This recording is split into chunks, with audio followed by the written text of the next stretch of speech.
Hey guys, Assalamualaikum, selamat malam, selamat pagi, selamat tengah hari, selamat berjalan juga.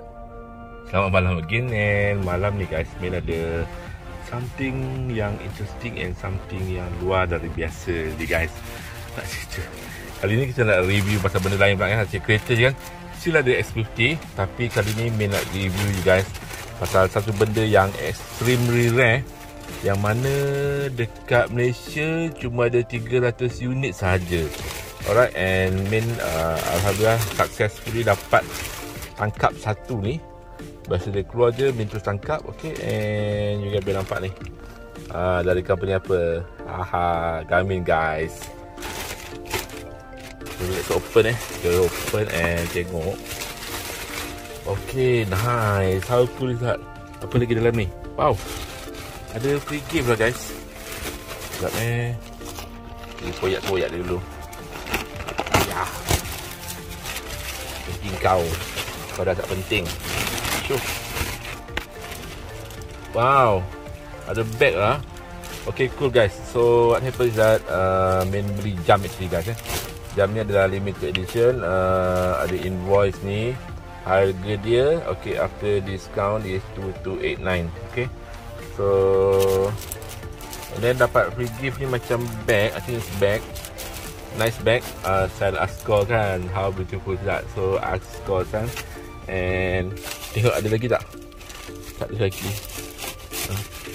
Satu je ke free gift? Okay, so satu je, dah tak ada lagi. And ni dia guys. So this is the rare item ni guys. So this is the rare item of the Garmin yang Min cari-cari Actually dia baru release. Let's see. Wow, so nice. One Piece Luffy. Nampak tu? Betul tak? Tu dia Luffy. Nice. Okay, tu dia Instinct tu soal actually. Min memang dah lama tengok je Instinct ni, and then ada kawan-kawan pun ada pakai yang Instinct ni. Garmin ni dia sebab dia good thing, dia monitor heart rate and juga blood oxygen. And Instinct 1 harga dia dalam 900. Tapi Instinct 2 ni dia ada yang solar ni, harga dia dalam 1008 to 2000 macam tu lah, saya tengok jenis dia. And then recently last week dia release. Dia kata ada 3 jenis One Piece edition untuk Instinct.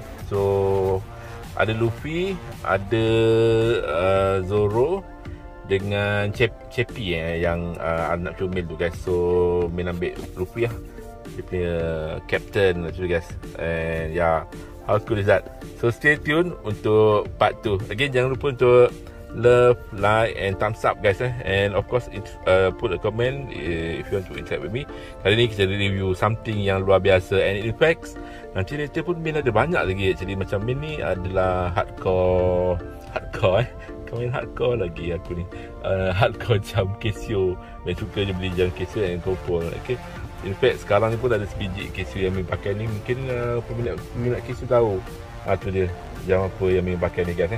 So again, thumbs up, love, like and okay, share as much as possible. Comment to interact with me. Kita continue dengan part 2 later. Hello Luffy. Senyum.